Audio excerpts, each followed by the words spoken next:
Okay, so here we have the rear diff on my Ford Transit, and then there is a fill plug on this which we need to break loose before we do anything else. If you take off all these bolts and then you can't undo the fill plug, you're in a world of pain because you've emptied your diff and then you can't refill it. So the fill plug is up here. So it's up here, and I'll show you that location up close. So the first thing that we want to do for this fill plug is spray it down with a bit of WD-40. Just let that soak. I'm going to give mine 5 minutes while I go and find the right socket and everything. Just give it a little bit of time to work in. Okay, so just get this started in there. It's a square drive. You can use your 3/8 ratchet, but these do fit just a little bit better. Tap that in there, make sure it's good and tight, and then there we go. Yeah, this one here's okay, and that's it. I don't know if this particular one is tapered, but a lot of the time they're tapered, so once they're broken loose they just come out real easy. And as it so happens, that's pretty clean anyway.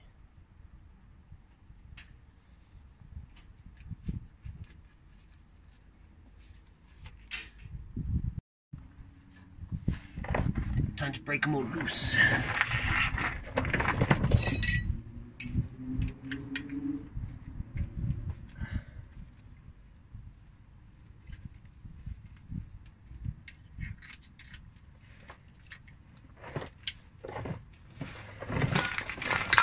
Oh, it's tight.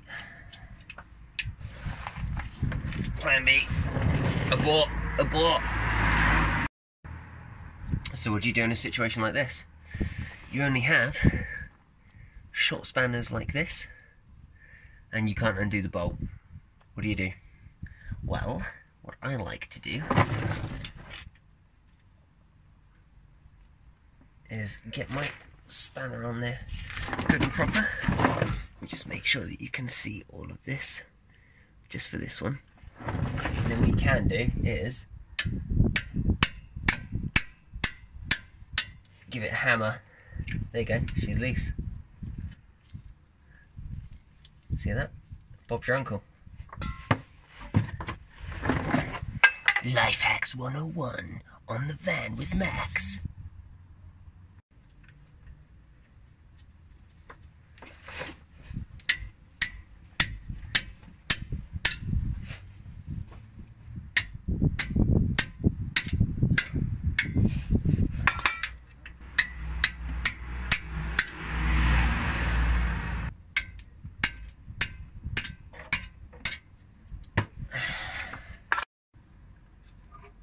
Okay, so once all of them are broken loose, take the rest of the way out.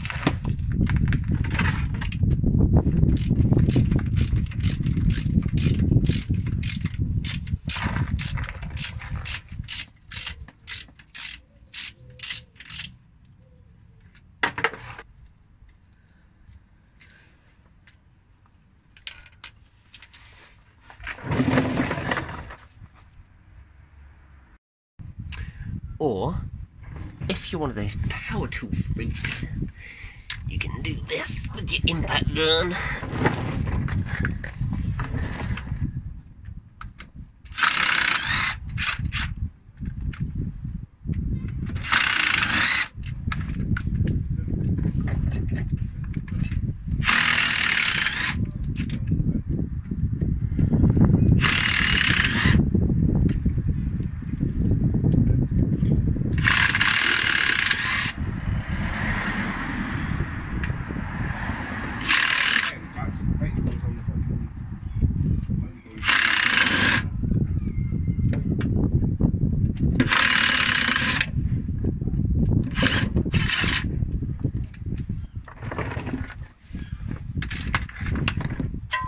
Okay.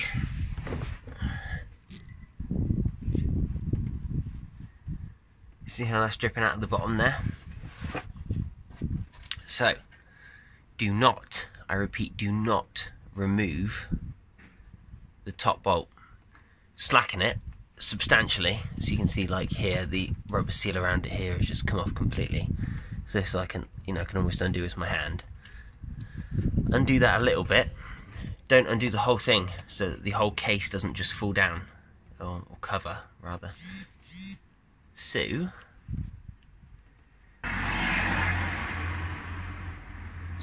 what we want to do is let the fluid drain out by breaking the seal around the bottom here. You can see it's broken a little bit just from the torque of the bolts, but the sealant is still holding it in a touch, so we will give that a couple of taps with a hammer.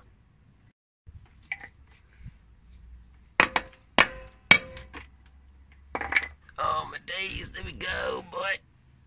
Oh yeah. Let it drain.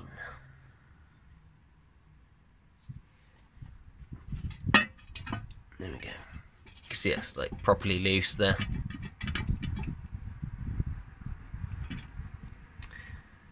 Okay, and then just leave it for a while until nothing's coming out, and then well, I'll show you what to do next.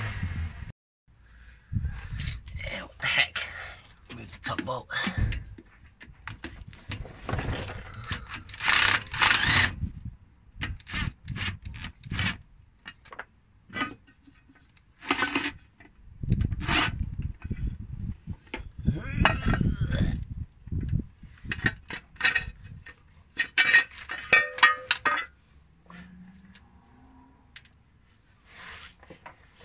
Okay, and then here it is for your viewing pleasure. There we go.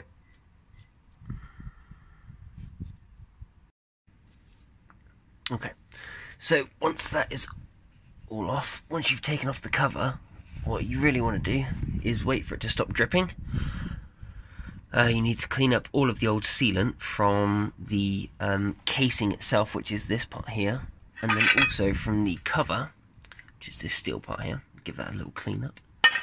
And then once they're done, I will show you the next step. Okay, so once you have the cover off and you have cleaned up the mating surfaces, then all you need to do is apply the sealant and then bolt it back on. So personally for me, this is clean. So as long as the inside face is clean and down to bare metal, I am happy with that for a mating surface. Okay, next what you want to do is fill the diff cover with the sealant around, on the inside of the bolts, and then let that skin over for a little bit. So I'm going to leave this for about 5 minutes, and then I'm going to put it up on the diff and then bolt it on. Okay, so now that the sealant has skinned over, we can bolt up the rear diff cover.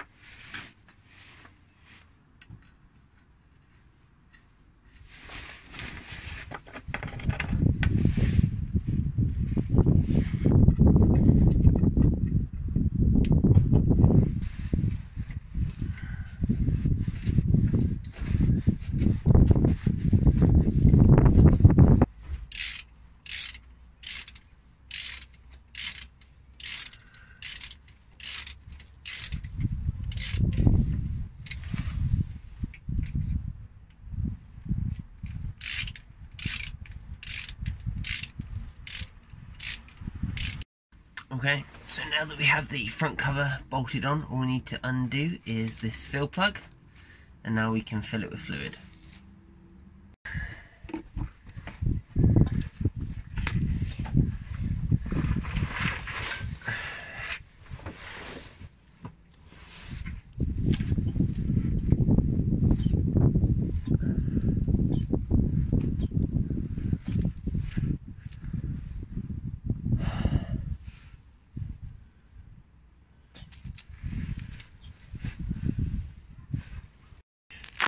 Okay, so once you have filled up the diff with oil and it starts trickling out like so, just put the drain plug back in.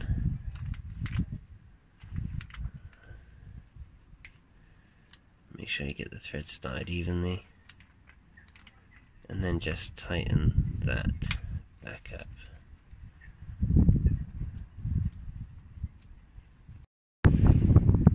Now you just tighten up the drain plug.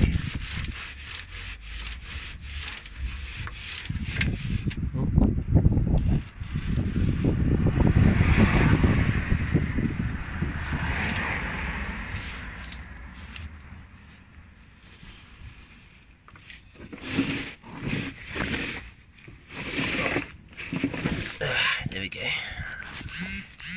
And that's it. Once you've done that, you are done changing the diff oil.